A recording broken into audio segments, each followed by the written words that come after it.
On the night of Saturday, November 13th, 2004, in a tiny city called Craig, Alaska, all the people who were attending the Chamber of Commerce banquet suddenly stood up and broke into applause for 48-year-old Lori Waterman.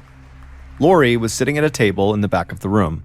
She was tall with short brown hair and her skin was very pale, but at this moment, her cheeks were flushed red with embarrassment as she looked around at all the familiar faces smiling at her.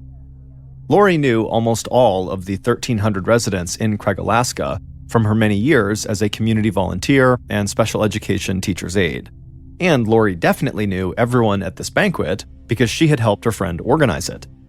From the podium, Lori's friend told the room that she couldn't have put on this event without Lori, and that Lori was really the one person in Craig, Alaska that people could always count on if they needed help with anything.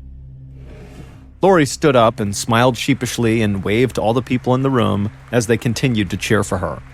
Lori wished her husband, Doc Waterman, had been there to see this, but unfortunately, he was hundreds of miles away in Juneau, Alaska, on a business trip for the weekend. Lori's husband was a prominent real estate agent. Still, Lori had the feeling that this was her lucky night. She had won the raffle for a fleece jacket earlier in the evening, and by the time the dinner wrapped up at about 10 p.m., so many people had thanked her personally for all her help through the years that she truly felt appreciated and celebrated. At the conclusion of the banquet, Lori hugged her friend who she had planned this banquet with, and then said she would see her again the next day after church. Both Lori and her friend were on a committee that helped raise money for an international Catholic event for young people. The friends hugged one more time, said goodbye, and then Lori turned around and headed for the parking lot. Lori drove her purple minivan to her peach-colored house at 604 Ocean View Drive. With its spectacular view of the bay, the 3-bedroom, 3-bath house was one of the nicest in town. But to Lori, the house always felt a bit empty whenever Doc was away.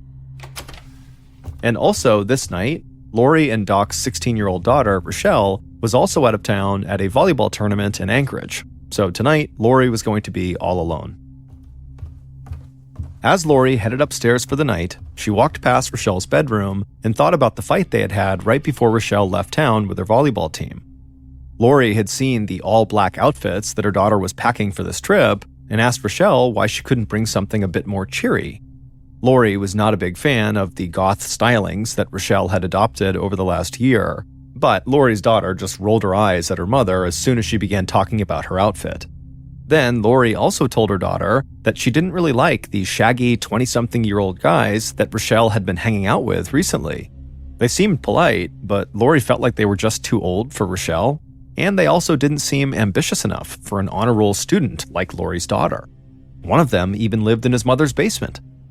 Rochelle had cursed at her mother when Lori had said some things about her friends, and at that point, Lori was furious and she just couldn't contain herself.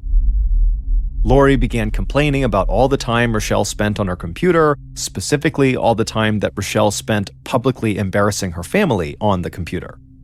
Rochelle was a blogger whose blog, called My Crappy Life, often harshly criticized the people in her life and referred to their town not as Craig, Alaska, but as Hell, Alaska.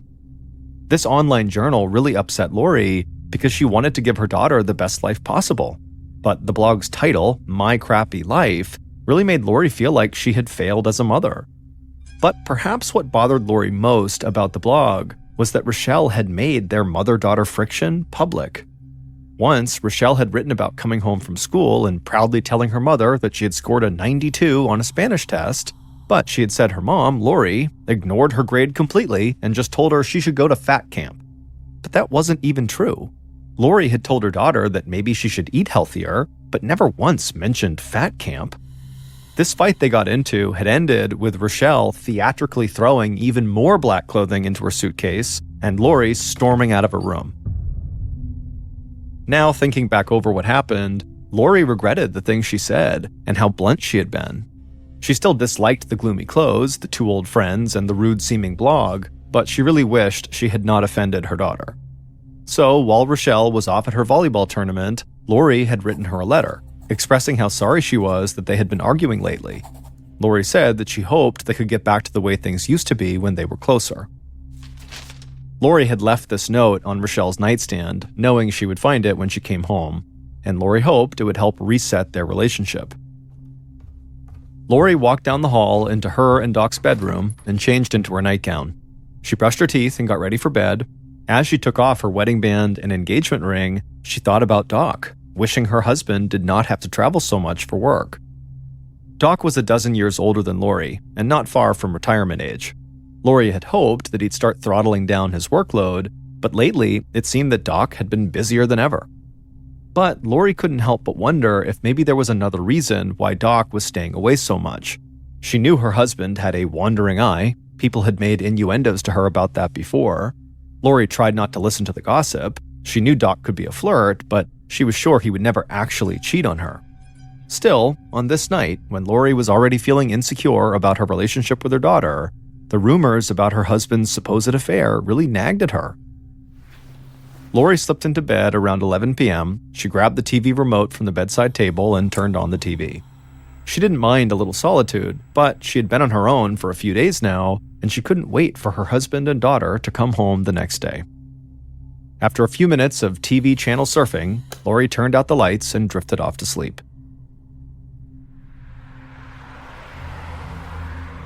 At 3:30 p.m. the next day, which was a Sunday, Doc Waterman and his daughter Rochelle drove towards their house. They had been in different cities over the weekend, but their paths had crossed at the airport, and so they headed home together. Like Lori, Doc was a highly respected figure in town. The Vietnam War veteran had his struggles, including the lingering effects of post-traumatic stress, but he'd managed to build a family and a career as the top real estate agent on the whole Prince of Wales Island, which is where Craig, Alaska was, which is one of the biggest islands in the entire United States. Doc steered his car down Ocean View and turned into his driveway. He then opened the garage door to park, and immediately he noticed that his wife's purple minivan was gone. Doc had expected Lori to be home to greet them, but then again, she was always busy, even on a Sunday. Doc figured she must be out running an errand or attending a meeting. And at this point, Doc was actually far more concerned about his daughter, Rochelle, who had sprained her ankle during her volleyball tournament. And so Doc helped his daughter limp into the house and upstairs. Rochelle hobbled into her room and sat down on her bed. She looked over at her nightstand and she saw the letter her mother had written her. She unfolded it, and as she started to read, she began to cry. She hated how much she and her mom had been fighting, and she too wished things were different. Eventually, Rochelle wiped the tears away and put the letter down. Meanwhile, Doc walked into the kitchen to check the messages on the answering machine. He noticed an empty bottle of wine sitting on the counter, which he found very odd, because Lori really was not a drinker and certainly would not be drinking on her own. The answering machine showed 3 messages. Doc pressed play and listened, but all the calls were from him checking in as he made his way home. Doc carried his suitcase up to his and Lori's bedroom on the 3rd floor. Normally, he'd drop his luggage on top of the comforter and start to unpack, but the bed was unmade. Lori always made the bed. That is, if Doc didn't beat her to it. Doc also saw Lori's nightgown thrown haphazardly on the floor. He frowned. His wife of 20 years was a total neat freak. What was going on? Doc suddenly felt flush with concern and stepped into the bathroom to splash water on his face. As he turned on the faucet, he saw Lori's engagement ring and wedding ring sitting next to the sink. Now, Doc was really worried. Lori never went anywhere without those rings. Something very strange was going on. Doc couldn't tell what it was, but he had a sinking feeling that it was bad. Doc knew there were not that many places in their small town where Lori might be, and he couldn't just call her because in 2004, cell phones were still somewhat rare, and Lori didn't have one.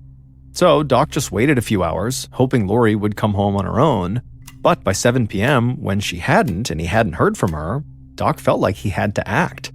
He didn't want to alarm his daughter, but he told Rochelle that they needed to get in the car and drive around town and look for her mother. Doc and Rochelle drove to the building where the Chamber of Commerce banquet had been held the night before, thinking maybe they'd see Lori's purple minivan parked outside while she helped to clean up inside.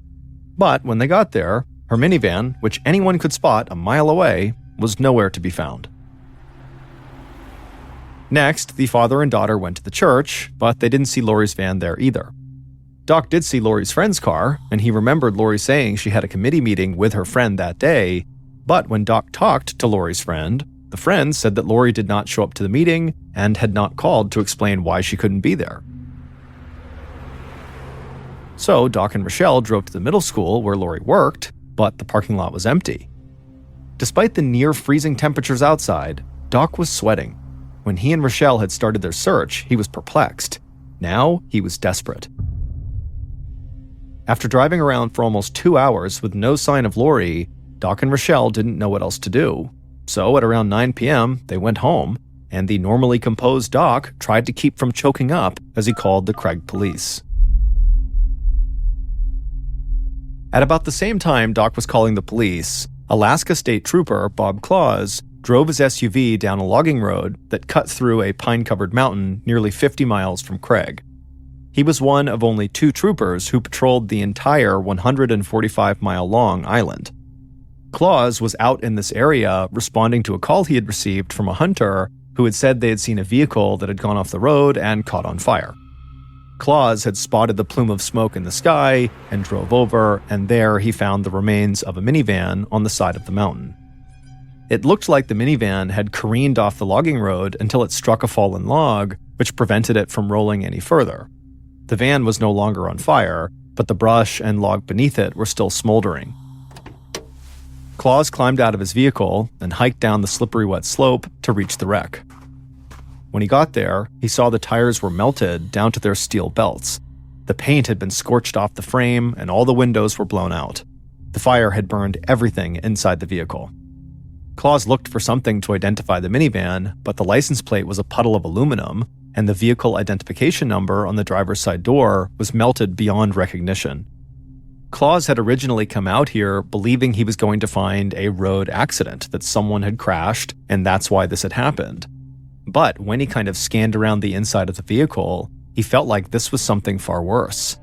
If this had been an accidental car crash, Claus would have expected to see the driver's body in the front seat, or at least nearby, and some sign that they had been in the front seat. But the 2 front seats of the car were empty and there was no sign of a driver. But when Claus looked in the back of the car, he saw something absolutely horrible.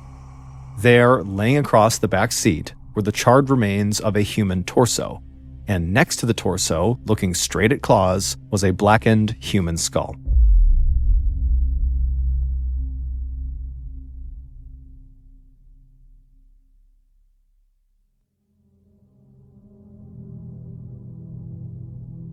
Claus didn't want to move the vehicle or disturb its contents until help arrived, so he radioed his partner and asked him to stay with the minivan while he called his lieutenant in Craig, Alaska. The lieutenant, in turn, called the Alaska Bureau of Investigation to send help.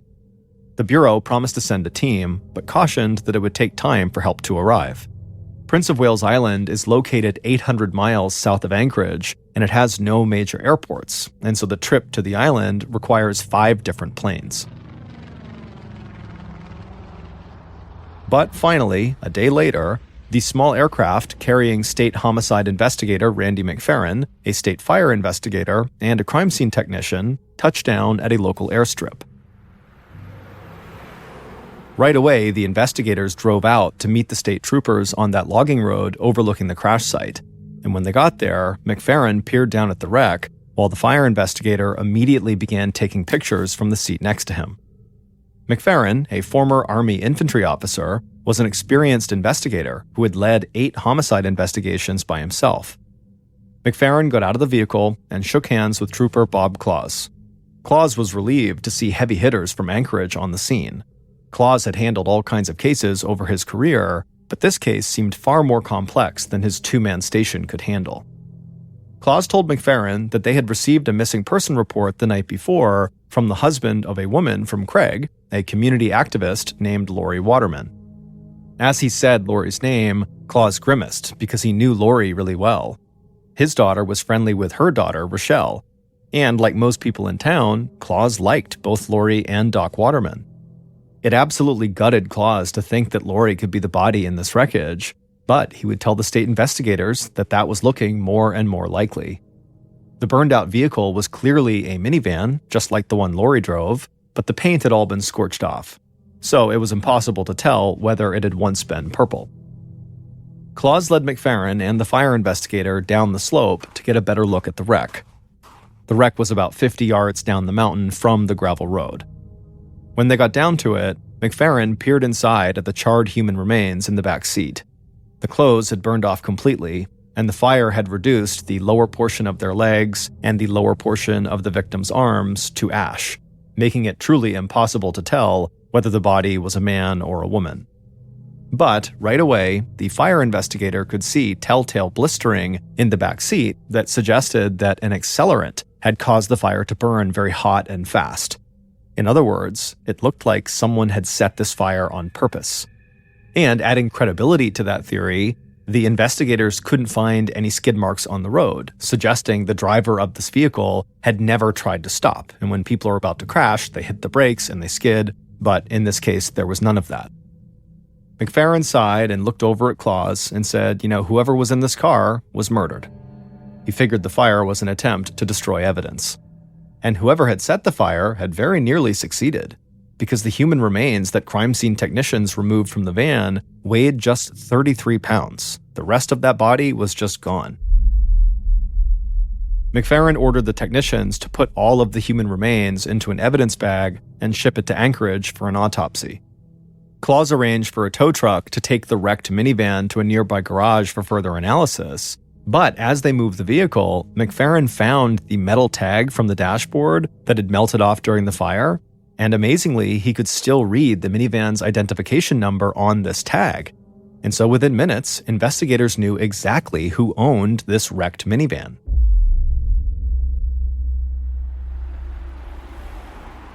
Later that night, McFerrin traveled with Claus to the town of Craig to speak with Lori's husband, Doc. Rochelle was home too, along with her friend, Jason Arant. Jason was a large man with flaming red hair, and at 24 years old, he was 8 years older than Rochelle. But the two had become close when Rochelle had worked at a store owned by Jason's best friend the previous summer. Rochelle had called Jason earlier that day because she was worried that something bad had happened to her mother. Rochelle said her mom must have gotten into a drunk driving accident because of the empty wine bottle she and her dad had found in the kitchen. Jason had immediately left his job as a school custodian and gone to Rochelle's school to pick her up. He found her in the principal's office in tears about her missing mother, so Jason had driven her home. McFerrin wanted to speak with the family alone, but Jason said he didn't want to leave Rochelle's side. That is, until Trooper Claus stepped in. Jason had actually come to Claus previously for advice on how to become a Marine, and so he respected the state trooper. So when Claus stepped in and told Jason the family really needed some privacy, Jason listened and he left. Doc invited Claus and McFerrin into the TV room on the first floor of the house. The investigators sat on the couch, but Doc and Rochelle remained standing, bracing themselves for whatever potentially terrible news they were about to learn. After a pause, McFerrin leaned forward, choosing his words very carefully, as he told Doc that they had discovered Lori's burned-out van in the woods 50 miles away, and there was a body in the back seat. McFerrin said that police still needed to make a positive ID of the body, but no one aside from Lori had been reported missing. And so unfortunately, it seemed very likely that the body was Lori. Doc was silent for a moment, and then he sort of stumbled back and fell into a chair. He had seen more than his share of death in Vietnam, and he had never cried, but this was different. He put his face in his hands, and he wept. Trooper Claus turned to Rochelle, who he had known since she was a little girl, and told her how very sorry he was. But Rochelle didn't respond. Instead, she ran upstairs to her bedroom and slammed the door. As she sat on her bed, reeling at the news, her eyes fell on Lori's letter. Rochelle couldn't bear to look at it, so she put the letter inside the nightstand drawer. Meanwhile, downstairs, McFerrin had to make a very difficult request. He needed Doc to obtain his wife's dental x-rays to help identify the body. And so Doc had fumbled through Lori's address book, saying nothing until he found the number of Lori's dentist. And so McFerrin made the call and got Lori's latest x-rays sent to the coroner in Anchorage to see if maybe it was a match. After hanging up with the dentist, McFerrin and Claus asked Doc to walk them through his house and show them everything he had found the day before that seemed sort of strange or out of place and contributed to his worry about his wife. And in fact, in the day since Doc had come home, he had found even more alarming evidence of a crime. Doc took the investigators up to his and Lori's bedroom to show them the tip of a rubber glove and also a 5-inch long fiber from a rope he had found in the sheets of their bed. Then Doc pulled back the comforter on his bed to show them a spot of blood on the sheets. He said at first he assumed this might be menstrual blood, but when he had looked closer, he had seen a few other spots on both sides of the bed. Doc told the investigators that he had no idea who would want to harm his wife. Claus agreed that everyone on the island really seemed to love Lori. At this point, McFerrin very gently told Doc to go ahead and leave the house along with his daughter, because now their home was officially a crime scene and it would soon be cordoned off with yellow tape. With the help of the crime scene technician who had flown out from Anchorage with him, McFerrin started the official search of the house, and almost immediately, he figured out how the assailant had gotten inside. The door that led from the garage into the house had scratches on the lock that indicated to McFerrin that the assailant attempted to force their way in. Meanwhile, Claus began searching Rochelle's room. The walls were adorned with posters of men and women with black hair, black clothes, and black makeup. Claus continued searching through Rochelle's room, searching her dresser, her shelves, and her closet, and then inside of her nightstand, he found that letter that Lori had written to Rochelle. Claus saw that Lori addressed it to, quote, "my dearest daughter," end quote, and he felt a twinge of compassion for this mother trying to reconnect with her daughter. Claus made a mental note to make sure to return this letter to the family. When Claus and McFerrin regrouped in the TV room a little while later, they immediately began reviewing what they had found. Other than a few spots of blood on the bed, there was no sign of a struggle. A couple of details suggested to the investigators that Lori was alive when she left the house. The nightgown, uncharacteristically thrown on the floor, indicated she might have changed in a hurry, and the rope fiber inside the bed sheets suggested the attacker might have tied Lori up at the house rather than killed her. Both investigators agreed that the assailant's break-in attempt looked clumsy and amateurish, but the rope and the rubber glove suggested the killer had planned the crime ahead of time. McFerrin noted that a premeditated crime like this was typically not random. It was usually committed by someone with a personal grudge against the victim. But the scratches on the door where the assailant had entered the house suggested they did not know this family well, because Doc told investigators that most people who knew them would know where he kept the spare key and would have simply unlocked the door. This was perplexing to investigators, so until they could narrow it down, everybody was a suspect.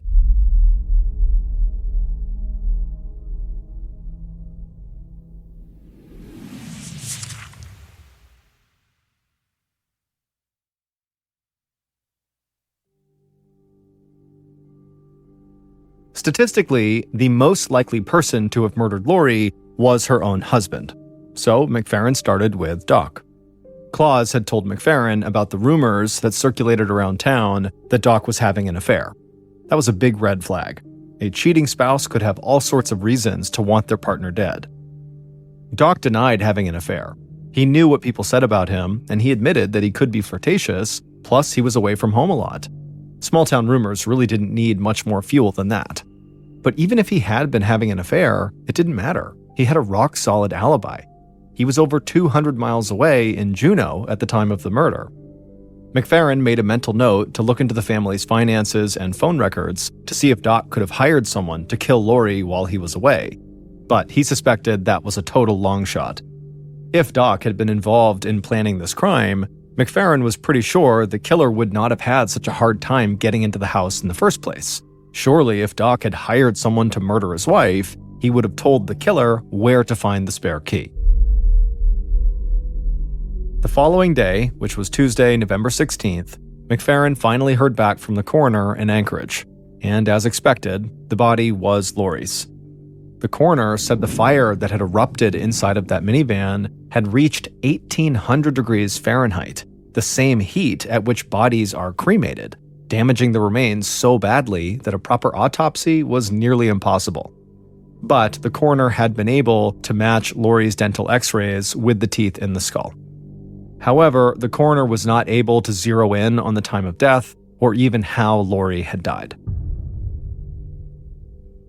McFerrin looked into Doc's bank accounts and found no indication of any money transfers, cash withdrawals, or suspicious gaps in income that could suggest he was trying to hide or transfer funds.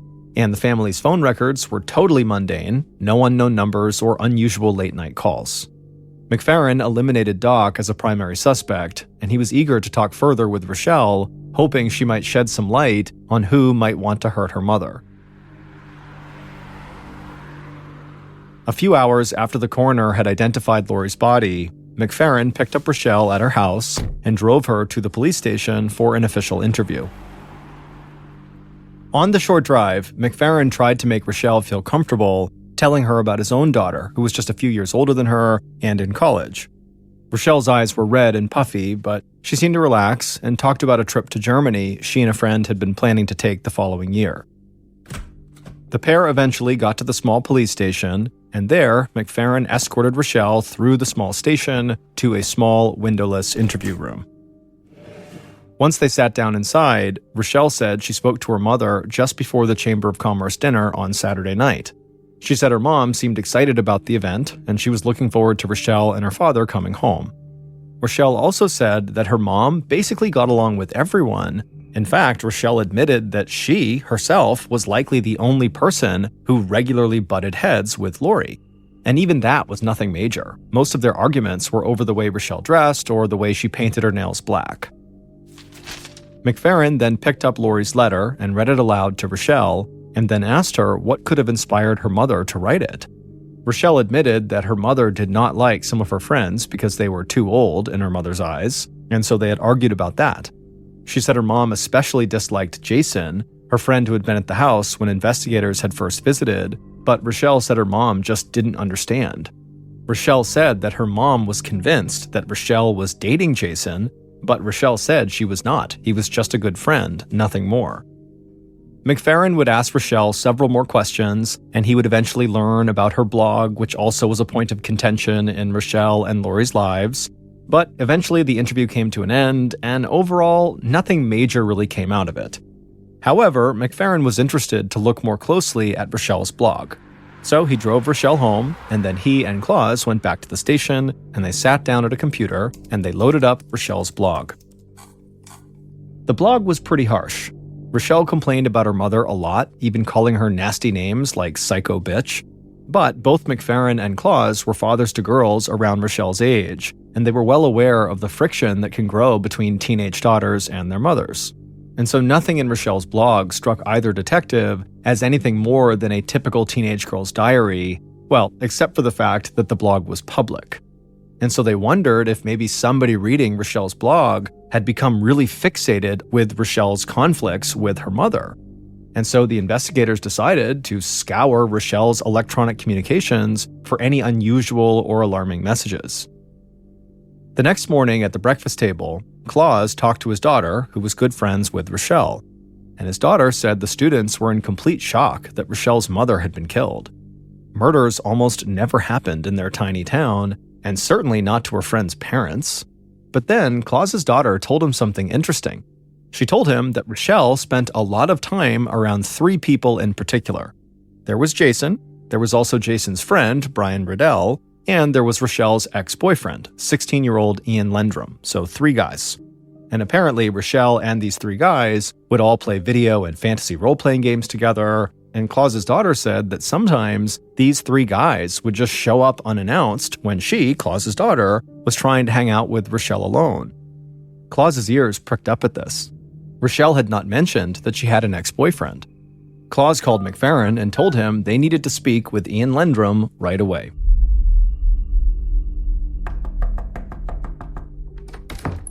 Later that morning, so this was 3.5 days after the murder, McFerrin tracked down Ian at his house.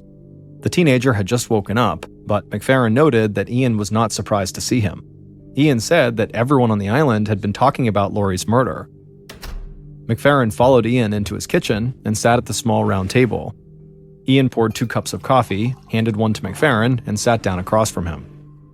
Ian said that he had seen Rochelle after she and her dad had searched for Lori around town. Ian said he hadn't known anything about Lori's disappearance, but he'd gotten worried about Rochelle because she wasn't answering her phone, and so that night he'd just gone over to her house to check on her. But right after saying this, Ian immediately jumped up from the table and rushed over to get sugar for their coffee. And to McFerrin, it seemed like Ian was really nervous. But McFerrin knew that people often got nervous when they were being questioned by the police, even if they didn't do anything. McFerrin thanked Ian for the sugar when he returned, and then McFerrin sipped his coffee and kept his tone casual. He was watching for signs that Ian was hiding something. He asked Ian about his history with Rochelle, and Ian blushed a bit, but then he said that yes, he had dated Rochelle for a while, but they had broken up a year earlier. However, they had remained close friends. McFerrin asked Ian about the two older guys, Jason and Brian, who also hung out with him and Rochelle. Ian told McFerrin that he and Rochelle were both very good friends with the other two guys. Brian owned the shop where they often played video games, and his buddy Jason often joined in. Ian also admitted to McFerrin that Rochelle's other teenage friends did not really hang out with her when Jason and Brian were around. Ian thought Jason rubbed the girls the wrong way. McFerrin had met Jason briefly. Jason had been with Rochelle when investigators had gone to their house. But now McFerrin really wanted to talk to Jason again to see why this young man might rub the girls the wrong way.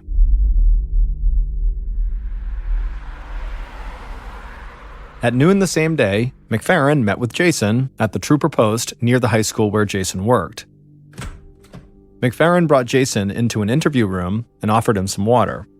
Jason nodded and took the bottle from him, but left it on the table unopened. Jason, a big man nicknamed Red for the color of his hair, had once dreamed of becoming a Marine, but he had washed out of boot camp, mainly because he was seriously out of shape. So Jason came back to the small town of Craig, got a job as a high school janitor, and moved into his mother's basement. He also began hanging out at his buddy Brian's computer shop. As Jason and McFerrin talked, Jason spoke slowly and very carefully. He said he had previously dated Rochelle, something Rochelle never mentioned in her discussion with McFerrin. That was pretty strange, McFerrin thought. But Jason said that their romance did not last long because it caused way too much trouble for Rochelle at home.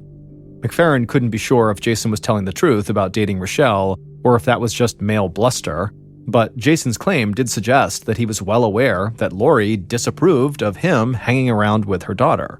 And McFerrin started to wonder if maybe Jason had wanted to get rid of Lori because she got in the way of his relationship with Rochelle. McFerrin asked Jason what he was up to on the night of the murder, and he would say that he had been with his friend Brian at his place playing video games. They'd both been drinking, so Jason said he had just crashed there overnight. Eventually, the interview ended, and McFerrin let Jason go home for the day, but McFerrin still had a lot of unanswered questions about this young man. But as it would turn out, McFerrin would not have to wait very long to talk to Jason again. A few hours later, at 5:30 in the afternoon, Trooper Claus was sitting at his desk when his phone rang. Claus answered, and he heard a frantic voice on the other line. It was Jason, and Claus could barely understand what he was saying. Claus told Jason to take a breath and then asked what was going on. Jason shouted into the phone that he was at the school where he worked and he'd just been attacked by a man with a knife. Claus hung up the phone and immediately told McFerrin about the call. The two investigators raced over to the school, and when they arrived, they found Jason sitting on the bleachers by the football field. He was in tears as he told them that a man had snuck up on him by the dumpsters and held a knife to his neck. Jason said the man had warned him to stay away from Rochelle or there was going to be another accident. Then the man ran the knife across Jason's neck. Jason showed the investigators a red mark that the serrated blade had left on his skin. Claus and McFerrin exchanged looks that expressed their doubts. They had been suspicious of Jason before because of his hidden romance with Rochelle, but his conduct now just seemed bizarre. He had no witness to back up his story, and the wound on his neck looked totally superficial and was likely self-inflicted. So the investigators wondered if this was a misguided attempt to distract them by introducing a new mystery suspect. McFerrin quickly pressed Jason for a description of his attacker. Jason claimed he didn't get a good look at the man, but McFerrin said that seemed highly unlikely. The attack happened in broad daylight. Surely Jason would have seen something that could help them identify the assailant. Jason's voice got softer as he tried to grasp for details. He was fumbling, which meant he was vulnerable. So McFerrin dropped any pretense that he believed what Jason was saying. He told Jason flat out that he thought he was lying. Jason looked like he had just gotten the wind knocked out of him. He was quiet for several seconds, then he let out a deep sigh and admitted that it was true. No one had attacked him. He had cut himself. Now, McFerrin knew he had the advantage. So he narrowed his eyes, stepped a bit closer to Jason to kind of intimidate him, and he told Jason that he thought he was also lying about another story he had told police. The one Jason had told police about what he was doing on the night Lori Waterman was killed. Jason started stuttering and said he really wasn't lying about that, but his face was flushed and he was sweating and talking in circles. The experienced investigators could see Jason's facade was starting to crumble. So McFerrin cut him off and said in a slow and certain tone that he knew Jason took part in Lori's murder. But now Jason's voice changed. He wasn't stuttering anymore. He spoke with urgency, like what he was saying was true and he needed them to believe it. He told the investigators that they really didn't understand. They did not know what Lori had done to deserve what happened to her. She was not this perfect person everyone thought she was. Then the big red-headed man looked right at McFerrin and he said he did not kill Lori, but he knew who did.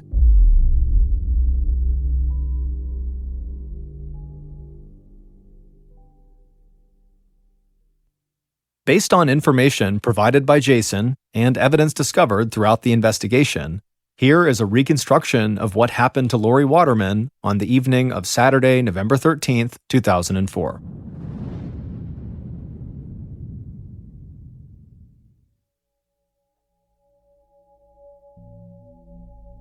Not long after midnight, the killer stared at himself in the bathroom mirror. He picked up an electric razor from the counter, flipped it on, and methodically shaved off his bushy brown beard. When his face was clean-shaven, he brought the razor up to his head, and clumps of his floppy brown hair started falling into the sink.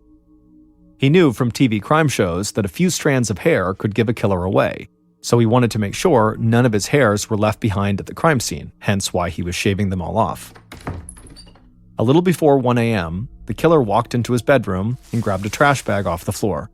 Then he threw a bunch of supplies, including a roll of duct tape, a bristly old rope, and a bottle of wine, into that bag.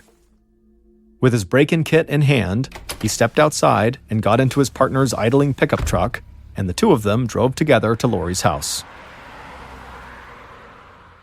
When they arrived, the killer picked his trash bag off the floorboard, got out of the truck, and closed the passenger door behind him. His partner sped away down the street. The killer looked at the big peach-colored house in the moonlight and reminded himself why he was doing this. A dangerous woman lived in that house, and she needed to be stopped. The killer pulled a pair of latex gloves from the trash bag, slipped them on, and then climbed into the two-car garage through a window. Once inside, he tried the door that led into the house, but it was locked. He tried to jimmy open the door with a butter knife that he'd brought along. He scratched up the striker plate on the lock, but he just couldn't get it to open. So he removed the cat door, crouched down, reached through the opening, stretched his arm out to unlock the door from the other side, and then let himself in. Once inside, the killer walked upstairs to the third floor and walked through an open door into the master bedroom where Lori was fast asleep. But the killer didn't do anything. Instead, the killer darted out of the bedroom, went back downstairs, and spent the next 2 hours pacing around the house while Lori slept upstairs, psyching himself up to go back up there and kill her. And finally, after 2 hours, at about 3 a.m., the killer was ready, so he grabbed his flashlight and other supplies from the trash bag and made his move. He went upstairs and burst into Lori's room and immediately enveloped her head with a t-shirt before she could even wake up. He put his massive weight on top of Lori, pinning her to the bed. Lori couldn't scream, she couldn't move, she couldn't do anything. Then the killer secured a cloth over her mouth with duct tape. The killer tied his rope around Lori's neck like a dog leash and dragged her from the bed across the room. He rifled through Lori's dresser, pulling out a sweater and jeans, and ordered her to change out of her nightgown. Lori complied with his demands, changing into street clothes right in front of him. The killer held the rope so she wouldn't go anywhere, but he averted his gaze. After Lori had changed, the killer wrapped socks around her wrists and then duct taped over them, sealing her wrists together. He didn't want to leave any residue from the tape on her skin, which is why he taped directly on the socks. The killer then forced Lori, who was now bound and gagged, down the stairs into her kitchen. And then once they were down there, he sat her down and took the gag from her mouth. He opened up the bottle of wine that he'd brought along, poured her a full glass, and forced her to drink it as he held it. He kept forcing Lori to drink wine until she'd finished the entire bottle. Then the killer put the gag back in Lori's mouth and led her out to the garage. He opened the back door of her purple minivan and ordered her to lie down across the back seat. Lori was now very drunk, but the killer was still worried about her making a run for it, so he tied her to an armrest and back to make sure she couldn't go anywhere. But after doing this, the killer noticed that the tip of his latex glove had ripped off while he was securing Lori with duct tape. Worried that he might leave a trace of his DNA in this tip of the glove, he ran back inside and back upstairs and scoured the bedroom, but he could never find that piece of latex. Cursing, he rushed back down to the garage. It was now close to 4 a.m., which meant he did not have much time until dawn. So he hopped behind the wheel of the minivan, and using Lori's keys, he turned it on and drove off, with Lori in the back, lying across the back seat, her arms and legs bound. As the killer drove out of town in the minivan, his partner caught up with him and followed in the truck they'd driven to the house. The killer drove about half an hour north of town, where the roads turned to gravel, and then he continued for another 30 minutes through the thick hillsides of Prince of Wales Island. Finally, he pulled over by a creek and pulled Lori out of the car. As for his partner, he parked his truck not far behind them. The killer then put a garbage bag on the ground and laid Lori on top of it to keep her from getting dirty. Getting dirt on Lori's clothes was not part of the plan because he wanted it to look like Lori had had a drunk driving accident. And so, with Lori in place on the trash bag on the ground, the killer crouched over Lori, wrapped his massive hands around her neck, and attempted to break it.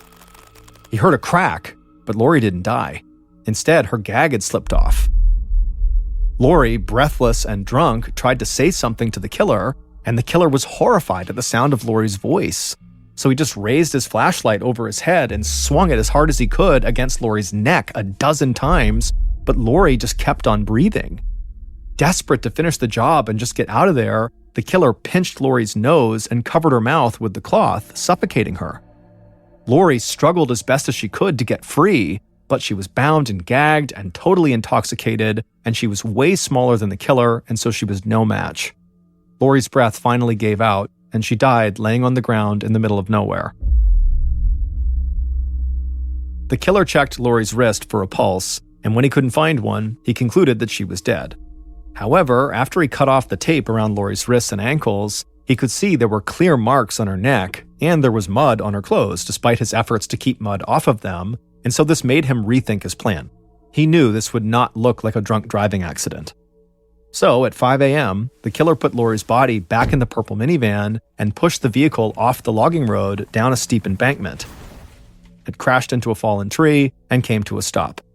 The killer's partner had not planned for any of this, but he knew the plan was changing. The killer now wanted to destroy all the evidence. So the partner grabbed a jerry can of gasoline from the truck and rushed over to the killer. The killer then poured that gasoline on the ground, on Lori's body, and all over the minivan.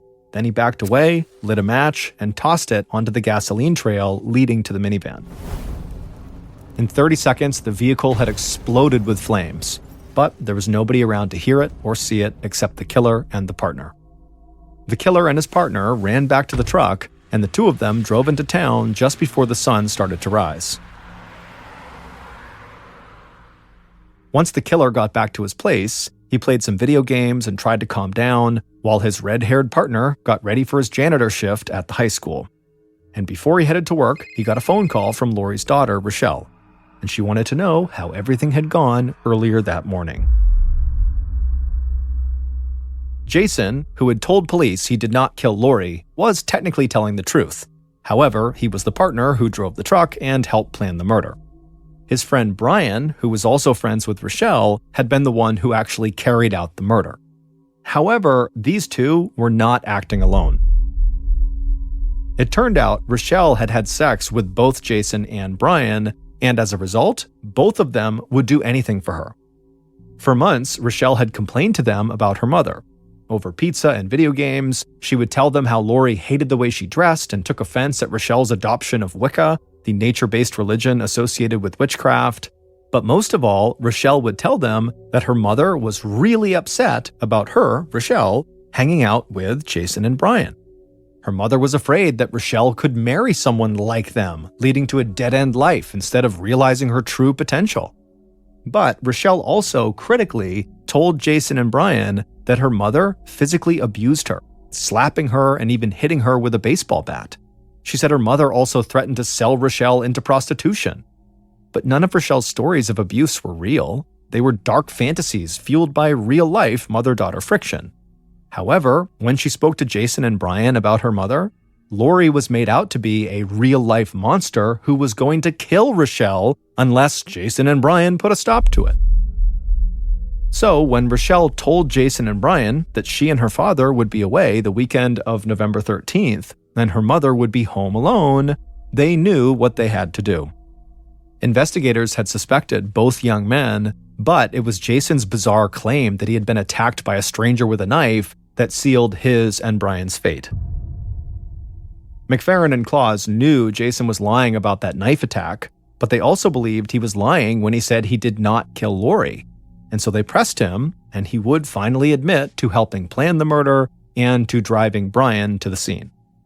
So, in exchange for a lesser sentence, investigators got Jason to wear a wire and record Brian talking about the murder. And sure enough, on this wiretap, investigators would hear Brian describe basically everything that happened and who played a role, and so they had enough to arrest both young men and Rochelle. Brian was found guilty of first-degree murder and sentenced to 99 years in jail. Jason pled guilty and got a 50-year sentence for his role in planning the murder. As for Rochelle, she actually pled innocent, insisting that she told Jason to stop Brian from going ahead with the plan, but either Jason never relayed the message to Brian, or Brian just ignored it. In 2011, Rochelle was found not guilty of murder, but was found guilty of criminally negligent homicide. The jury found that even though Rochelle did not take part in her mother's murder, she clearly knew what Jason and Brian were planning and did very little to stop them. Rochelle served 3 years in prison and was released in 2015. She moved to Florida, where she revived her My Crappy Life blog and continues to maintain it. After midnight on June 22, 1991, Charles Holden was on his way home from work when he decided to stop at a fast food restaurant near his house in Harrington, Delaware. After grabbing a quick bite to eat, Charles left the store and got back in his truck. He turned it on and he was about to drive out of the lot when he stopped because there was this man running towards him, waving, trying to flag him down. So Charles put his truck back in park and he rolled his window down to see what this guy wanted. And when this stranger got close enough, he told Charles that his sister was having a baby and he needed a ride to the hospital, which was about 20 minutes away. Charles couldn't tell if this guy was lying. It was super late. He didn't know this guy, and he just had a bad feeling about him. And so he told him, "No, I'm sorry. It's too late. I gotta get home. It's too far out of the way." The stranger immediately looked dejected and turned around and started walking away. And as Charles was watching him go, he felt bad and said, "You know what? Hey, come back here. I'll give you a ride part of the way there." And so the stranger smiled, hopped in his passenger seat, and they took off. Charles drove him approximately 3 miles in the direction he had asked to go before pulling over on the side of the road and telling him, "This is as far as I'm going to take you." Charles lived only about a block away, and he didn't want to drive too far away from home so late at night. But the stranger, upon hearing he was being let out so soon, suddenly became angry and began fumbling in his pocket like he was going to get a knife or some sort of weapon, and he starts screaming at Charles, "Hand over your keys, hand over your wallet, or I'm going to kill you." Charles, meanwhile, was on edge just being in the car with this guy because he had a bad feeling about him, and so he immediately jumped into action. He turned off his truck, he ripped the keys out of the ignition, and he leapt out of his truck and started running.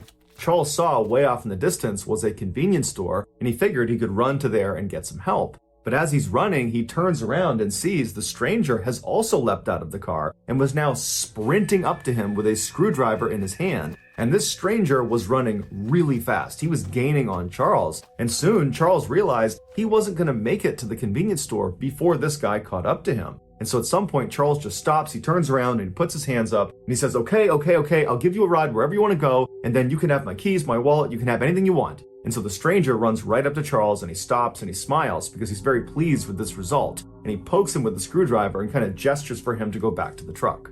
So Charles walks back to the truck with the stranger right behind him with the screwdriver periodically poking him in the back. They finally get to the vehicle and the stranger tells Charles to get in the car and then wait. But as soon as Charles sat down, he fired up his truck and sped off before the stranger could hop in the passenger side door. And so Charles is flying away from this guy. He looks in his rearview mirror and he can see the guy is chasing after him with a screwdriver held over his head, but he sees the stranger at some point just stops, turns around, and walks away. Charles was totally relieved that he had escaped this horrible encounter, and he was thinking about calling the police, but ultimately decided he wouldn't because it was his decision to allow some stranger to get in his car in the middle of the night. And so Charles kind of blamed himself for the whole ordeal. What Charles was concerned about, though, was where he had ditched the stranger was not far from his house, and he was worried if he just turned around and drove right back to his house, that this guy could recognize the truck and then follow him to his house, and then who knows what could happen. And so Charles decides he's just going to stay outside of town and drive around for a while to make sure this stranger is long gone by the time he comes back. So after about an hour of doing just that, driving around outside of town, Charles goes back into Harrington, Delaware, and he gets on his street, and he's shocked when he sees the stranger who had just tried to kill him is walking down the road right in front of him. But luckily, the stranger did not hear or see Charles pull onto his street, and so Charles immediately throws it in reverse and he gets out of there and he drives off.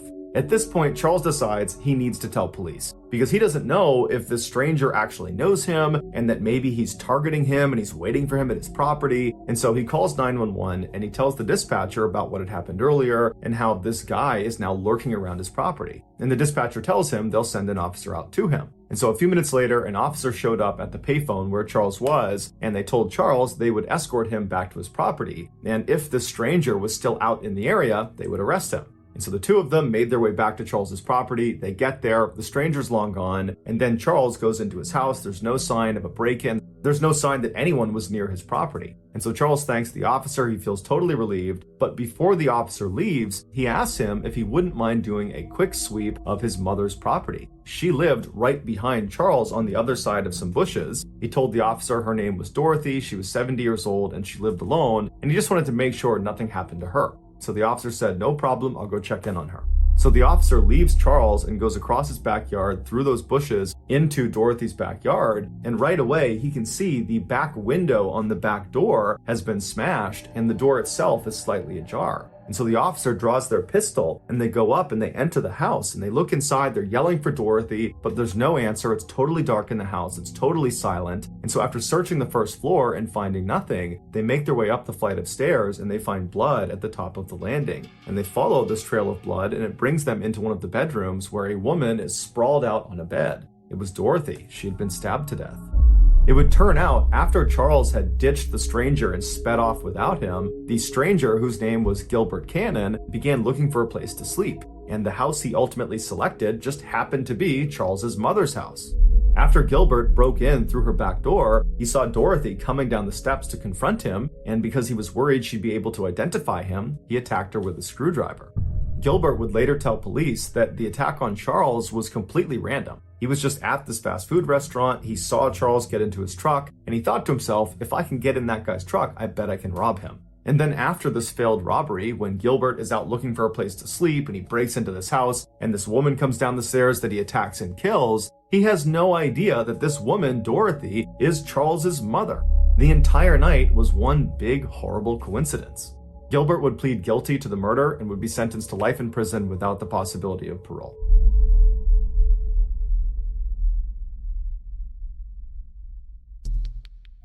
Our next story is called That Didn't Age Well.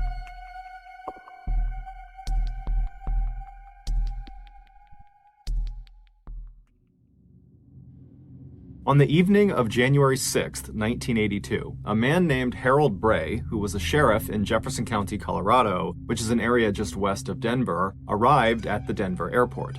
Harold was running late because his commute into the airport had been treacherous because Denver and the surrounding areas were all getting pounded by a snowstorm. After running into the terminal and getting checked in and getting through security, he made it to his gate right as they were boarding the plane. Feeling very relieved, Harold joined the queue of other people that were getting on the ramp to go down into the plane, and then just a couple of minutes later, he stepped on board and he found his seat, which was located at the front right side of the plane. He sat down in his seat, he buckled in, and then he grabbed an in-flight magazine from the back pocket of the chair in front of him, and he waited for takeoff. 15 minutes later, as the plane was rumbling down the runway at full speed, Harold looked out the window. So as the plane began to lift off the ground, he watched as the city lights of Denver slowly faded away as they got higher and higher up. But just before their plane entered into the thick cloud that was hovering over that stretch of Colorado, Harold noticed something very odd out of his window. Located just west of Jefferson County, which is where Harold worked, was a 22-mile stretch of road that cut through the Rocky Mountains. It was called the Guanella Pass, and it took motorists up and over this 11,000-foot mountain pass. Now, this was a beautiful scenic drive that Harold was very familiar with, but this road was not maintained in the wintertime. So if there was snow on the ground, you simply could not get through this pass. It was impossible. Yet, as Harold looked out of his plane window down to Jefferson County below, and he kind of scanned his way west up into the Rockies, he saw there were clearly a car's headlights on the Guanella Pass. And so Harold's thinking to himself, why in the world would anyone be on the Guanella Pass in the middle of this huge snowstorm? It didn't make any sense. But as Harold watched this vehicle, he saw what was going on. Whoever was in this vehicle was holding a flashlight out of their window, and they were shining the light straight up into the sky, flashing it on and off, signaling distress. This motorist was trapped. Harold knew the likelihood of another plane happening to fly over this area and looking down and seeing those lights and recognizing them for what they were, an emergency, were slim to none. So Harold knew if he didn't act quickly, this motorist was doomed. And so Harold quickly got up from his seat, he climbed over the person next to him, he got into the aisle, and he waved down the attendant, and then after the attendant ran over, Harold explained who he was and why his experience as a sheriff told him that this was an emergency. And so the attendant took him very seriously, they turned around, they went into the cockpit, and they told the pilots, and the pilots used their radios to call down to authorities on the ground, and then just a couple of minutes later, the fire department was dispatched to Guanella Pass. 15 minutes later, the fire chief, a man named Dave Montoya, who was driving in a four-wheel drive SUV, arrived at the start of this 22-mile stretch of mountain pass, and as they're driving through the whipping snow, he sees up ahead the headlights of the stranded vehicle. And so he drives right up alongside this vehicle, which was a small pickup truck that had clearly slid off the road and gotten stuck in a big snowbank. And so Dave, he parks his SUV, he hops out, and he rushes over to the driver's side window of this vehicle. And inside was a terrified-looking 30-year-old man named Alan Phillips, who was a mechanic who lived in the Denver area. Now, at the time, it was the middle of the night, it's negative 22 degrees Fahrenheit outside, the winds are whipping, the snow is coming down, and Alan only had on a light jacket and some jeans and a small blanket wrapped around him. So, had Harold not spotted his flashlight SOS signal from the plane, it's almost guaranteed that Alan would have died that night from hypothermia. And so when Alan turned and saw Dave standing there, his rescuer, Alan began crying tears of joy and thanking God that he was going to survive. When Dave asked Alan what happened, Alan, who was slightly intoxicated, told Dave that he had gone out drinking at a bar, and then when it was time to come home, he had stupidly decided to drive through the Guanella Pass back to his home, forgetting that this particular stretch of road was not maintained during the winter. When Dave asked Alan how he got this really deep bruise on his cheek, he assumed he got it from crashing off the side of the road, Alan smiled a kind of embarrassed smile and said, no, actually, after I got stuck, I needed to urinate, and so I got out of the vehicle and I walked a few paces away from my truck and I went to the bathroom, and then when I turned to walk back, the snow was so blinding I couldn't actually see my truck, and I ran to go find it again because I didn't want to be trapped out in the snow, and I ran into the truck face first, and so my cheek hit the door of the truck. And so Dave, he just smiled and said, Alan, you are one lucky man. Over the next few days, local newspapers in Colorado and some national newspapers ran headlines about the miracle at Guanella Pass. However, as it would turn out, that headline would not age well. 38 years later, in 2020, it was discovered that Alan had lied to Dave about why he was in Guanella Pass. The truth was, earlier in the evening that Alan would eventually get stuck, he had murdered two hitchhikers near Breckenridge, Colorado, roughly 50 miles from the Guanella Pass. Both of these murders had gone cold, but in late 2020, DNA evidence connected Alan to both cases. Several hours before Alan got rescued, he picked up 22-year-old Annette Schnee, who was hitchhiking, and after she got into his truck, it's believed he held her at gunpoint and then put zip-tie handcuffs on her wrists, and then we don't really know what happened next, but at some point that night, Annette was taken out of the vehicle and led into the woods, and she was shot in the back, and she was left face down in a stream. A couple of hours after he killed Annette, Alan picked up another hitchhiker, 29-year-old Barbara Oberholzer, and when she got into his truck, it's believed he did the same thing. He held her at gunpoint and put her in zip-tie handcuffs. However, Barbara was able to break out of her restraints. It's believed she struck Alan in the cheek, which is why he got that deep bruise on his cheek, and then she leapt out of his car and started running. But Alan got out, chased her down, and shot her in the chest, killing her, and then he dumped her body off the side of this cliff down into the snowbank below. So the only reason Alan got stuck in Guanella Pass is because he was attempting to flee the area where he committed these murders, and he likely just didn't understand how dangerous this pass was, and so shortly after turning onto it, his truck slid off the road and he got stuck. In February of 2021, Alan, who was 70 years old at the time and still living in the Denver area, was finally arrested for these two murders, and he is currently awaiting trial. Assuming he did it, that Alan killed these two women, we don't know what his motivations were. It's not clear, he hasn't said, and we also don't know if there are potentially other victims.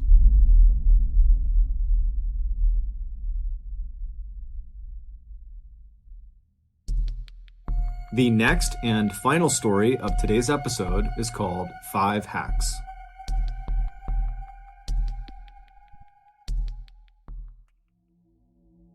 In the 1960s and 1970s, hitchhiking became very popular amongst young people in America. Hitchhiking is a form of transportation where you basically get rides from strangers. And so the way it works is a hitchhiker will stand on the side of a busy road and they'll extend their arm out and they'll kind of hold their thumb up, which signals to passing motorists that they want to hitchhike. That's the kind of universal sign for hitchhiking. And then a willing motorist, when they see a hitchhiker, they'll pull up alongside and offer a ride. Now, today, it seems unfathomably dangerous to just hop into a stranger's car or conversely, for a motorist to pick up a random stranger on the side of the road. But back then, this was considered totally normal and socially acceptable. And so with that in mind, on September 29th, 1978, a 15-year-old girl named Mary Vincent was standing on the side of a highway just outside of Modesto, California, which is not far from San Francisco, California. Mary was a rebellious teenager who had recently run away from her home in Las Vegas, Nevada. Her parents were going through a very nasty divorce and she just couldn't stand to be in the house anymore, and so that's why she had run away. And so she had hitchhiked all the way up to Los Angeles, California, where her grandfather lived. But after only being there for a couple of days, she became unbelievably homesick and wanted to go back and be around her parents and her family. And so one day when her grandfather was out, she slipped out of his house and she began hitchhiking back to Las Vegas, Nevada. And so she had hitchhiked from Los Angeles to Modesto, California. That's where the first person was willing to drive her to. And so she was on that strip of highway in Modesto looking for another ride that could take her farther south. She was on this highway with two other young hitchhikers. They all had these signs that said going south, so they weren't just holding their thumbs out, they were holding these signs. And so the three of them are huddled in a group, they're holding their signs up, and at some point, mid-afternoon, this light blue passenger van that only had one passenger, it was the driver, he was a 50-something-year-old man, he looked pretty harmless. He pulled over when he saw their signs, and he parked on the side of the road maybe 15 feet ahead of where they were. And so Mary's companions stayed where they were, and Mary ran up to this light blue van, and she looked through the passenger side window, which had been rolled down, and she asked this guy, hey, can you give all three of us a ride? We're going south. And this man, he would look at her and say, I can only give you a ride. I can't give the other two a ride. I can only give you a ride. And so Mary's confused because she's looking at this guy and she's seeing all this space in his van and she's thinking to herself, why am I only allowed to go when they're going the same place I'm going and there's plenty of room in this van? But when she kind of gently prodded this man and said, well, are you sure you don't mind taking them too? He just said, look, I will take you, I will not take them.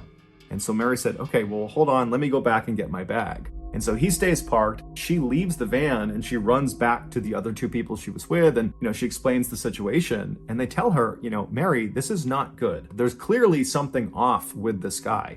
But Mary, even though she too shared this kind of reservation about this guy, she was so desperate to get home. She was so homesick that she couldn't face the idea of having to wait around for another ride, which might not come until the next day or the day after, because not every motorist is willing to pick up hitchhikers. And she just did not want to wait any longer. And so she told her companions that, guys, I'm going to take the ride. And so she says goodbye to her two friends. She grabs her bag and she runs back up to the van and she hops in the passenger seat.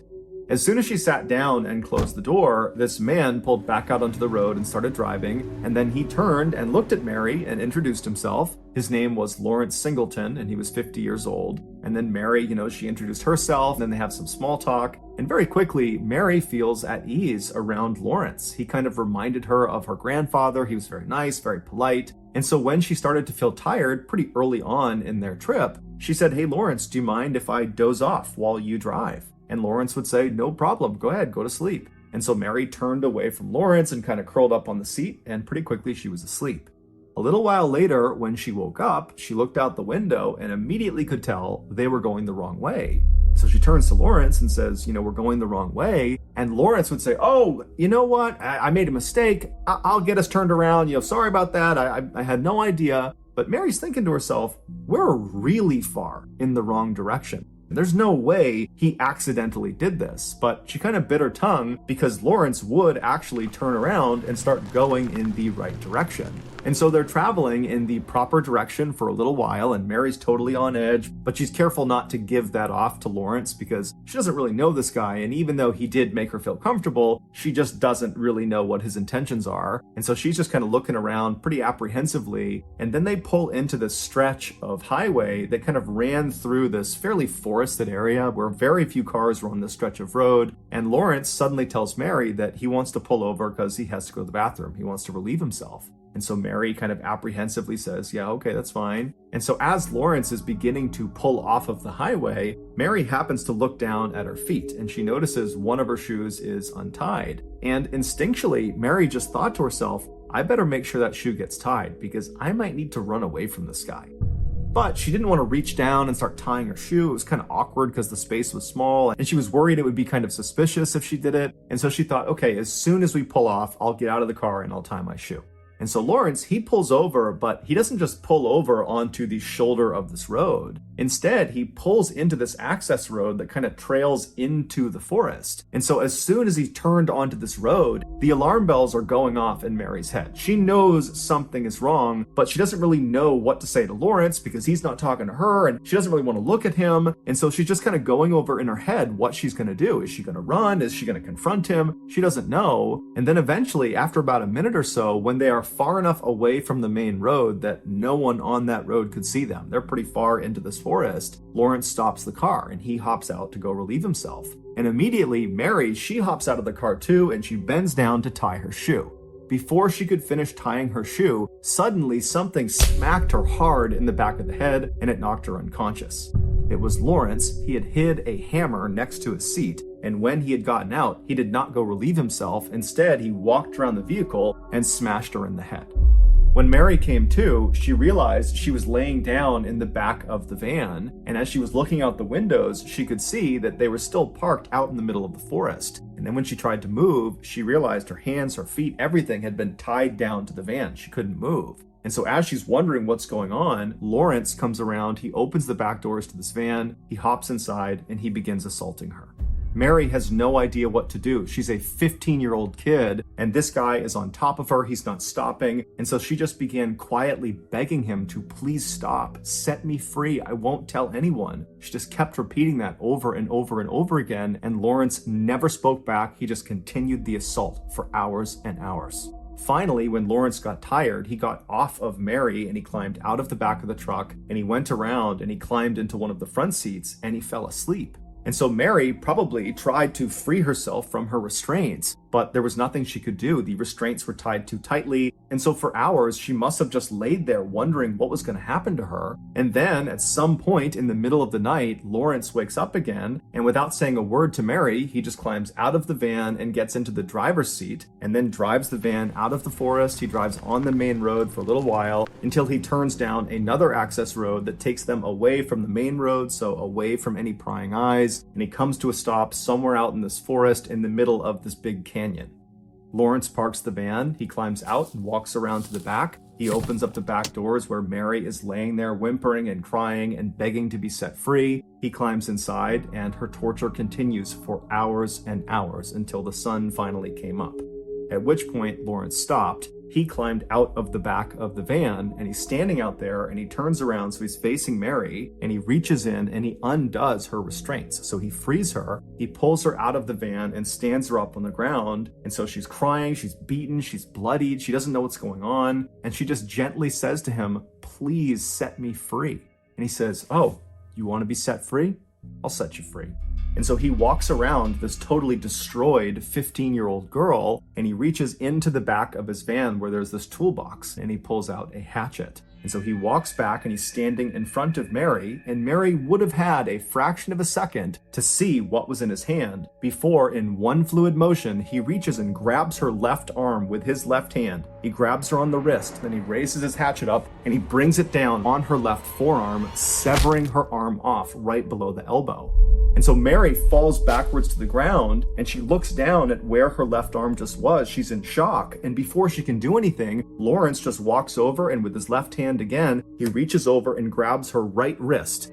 And now Mary knows what he's about to do. He's still holding this hatchet. And so she's screaming and she's kicking him as hard as she can to try to get him off of her, but his grip is too strong. And then he begins to chop at her right forearm over and over again. It would take 4 hard blows to finally sever her right arm off of her body. And so Mary falls to the ground in a heap. She's bleeding profusely. She's screaming in agonizing pain. And all Lawrence can focus on is that one of Mary's amputated hands was clutched on to his left arm. When he cut off her left hand, it had gripped onto his arm and now it was stuck to him. And so very nonchalantly, he began trying to flick this hand off of his arm. And then finally, when it did come off, he turned and looked at Mary and realized she had gone silent and she was limp and she was laying in a huge pool of blood. And so Lawrence put the bloody hatchet back inside of his van, and then he just walked over to Mary and grabbed her and began dragging her. About 100 feet down the road from the van was a culvert. A culvert is a big tunnel that goes underneath roads. It allows water and runoff to pass by the road without damaging it. And so this particular culvert underneath this access road was built about 30 feet below the surface of the road. And so if you were standing on the road over the area where this culvert was, if you walked to the edge of the road on either side, there would be a 30-foot drop-off down to the opening of this culvert on either side. And so Lawrence dragged Mary all the way over to this section of the road over the culvert and then chucked her lifeless body off the side, smashing it down onto the rocks below. And then Lawrence walked around very carefully all the way down to her body and stuffed her inside of the actual culvert. And then as he was walking away, he said to her, "Now you're free." After Lawrence left, Mary should have been dead. Really, she should have died at several points along this attack. But miraculously, Mary did not die. And in fact, she would later say she vividly remembered the entire attack. She was fully lucid, fully conscious, fully aware for the entire thing, save for the moment when she was knocked unconscious by the hammer. And so she vividly remembered having her arms amputated, and she specifically remembered one particular point in the beginning, before her left arm, the first arm, had been amputated. He grabbed her left wrist, and she in turn instinctively grabbed with her left hand onto his left arm. So she's clutching onto him, and so when he came down and cut her arm off, she began falling backwards, but she remembered thinking to herself, why am I falling backwards? I just grabbed onto his arm. I had a firm grip. And then as she's falling, it's like time is standing still. She literally saw her hand still clutching his arm and saw it had been cut off of her body. And then when Lawrence cut off her right arm, despite being in agonizing pain, it's like she instinctively understood that she has to pretend to be dead. Otherwise, she will die. And so she went totally limp, her eyes were half open, and she watched as Lawrence is flicking her left hand, the one that she thought she had gripped onto when she was falling back. She watched as he shook that hand off of his arm. And then she was limp as he grabbed her and dragged her the 100 feet to the culvert. And she was limp and still and didn't make a sound when he threw her 30 feet down onto jagged rocks, and she broke 4 of her ribs. She was in excruciating pain, but her will to survive was telling her, make no sound, take this punishment, and you will survive. And then after he left, she remembers thinking, I don't know where he is. He could be waiting up on the road for me. I can't just crawl out and try to save myself because then he might actually finish me off. And so she laid in this culvert in this horrible position, totally contorted, with her arms gone and broken ribs. And then finally, after a while, she started to feel exceptionally tired, and that was from blood loss. And she said there was a voice in her head telling her, you can't go to sleep. If you go to sleep, you're gonna die. And if you die, we can't catch this monster, and he's gonna do this to someone else. And so she had this surge of adrenaline where she decided, I'm gonna live. I'm gonna get out of here. I don't know if he's still up there, but I have to get out and I have to try to save myself. And so somehow she got out of the culvert. And then once she was on the ground, she dug the nubs of her arms into the dirt and attempted to pack the wound with dirt and mud. And then afterwards, she raised her arms up over her head because she didn't want the blood and muscles to fall out. And so with her mutilated arms up over her head, she managed to crawl up this embankment up onto the road. She's got no clothes on. She's covered head to toe in blood. She's in shock. And she starts running down the highway. And a car would actually come by fairly quickly, but they were so startled at what they were seeing, they didn't stop and they drove on. And so Mary would ultimately run 3 miles on this highway before finally flagging down a passing motorist. It happened to be a young couple. And after they got over the initial shock of what Mary actually looked like, they put her inside of their car and they sped to the hospital. Mary would stay in the hospital for a month. And during that time, she would give police all this information about her attacker, about Lawrence Singleton, and using her very detailed description of him, the police were able to come up with a very good composite sketch. And Lawrence Singleton's neighbor happened to see that sketch, and they turned him in. Lawrence was ultimately sentenced to 14 years in prison for what he did to Mary. It was the maximum sentence that the judge could give. The judge wanted to do more, but legally they couldn't. And so Mary, she testified at court. And so after it all ended and he was sentenced, Mary was leaving the courthouse. And as she passed by Lawrence, it was the one time she had to be physically close to him, he turned and kind of leaned into her and said, I will finish the job if it takes me the rest of my life. 8 years later, Lawrence was paroled for good behavior. And so, of course, this terrified Mary, who by now had become a wife and she had 2 sons. And so she's worried that now that this guy is free, he's going to come and finish the job. But Lawrence would not go after Mary. Instead, 10 years after he got out on parole, he would attack another woman, a 31-year-old mother of 3 named Roxanne Hayes. And unfortunately, he would kill her. At Roxanne's murder trial, Mary would actually testify against Lawrence, and her testimony is what they used to secure a death sentence for Lawrence. But before he could be executed, Lawrence died of cancer in jail in 2001. When Mary heard that Lawrence had died, she felt very cheated. However, her sons were very relieved to find out that her attacker had died, and so she took some solace in that. Outrage over Lawrence's early release, considering what he did to Mary, and the fact that that early release led to another person being killed, led to the creation of the Lawrence Singleton Bill, which gives judges the ability to give 25-year to life sentences in cases that involve torture. Meaning, under this bill, Lawrence would never have gotten out of prison after what he did to Mary.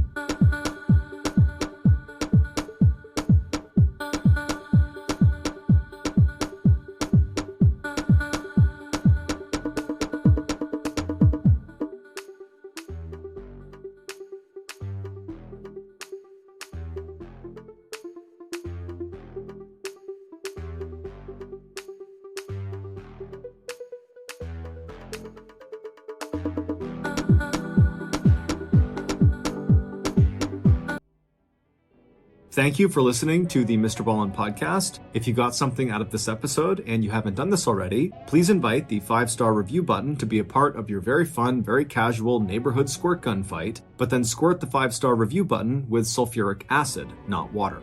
Also, please subscribe to the Mr. Ballin podcast on Spotify, Apple Podcasts, Amazon, Google, and anywhere else you get your podcasts. This podcast airs every Monday and Thursday morning, but in the meantime, you can always watch one of the hundreds of stories we have posted on our YouTube channel, which is just called Mr. Ballin. If you want to get in touch with me, please follow me on any major social media platform and then send me a direct message. My username is just @MrBallin, and I really do read the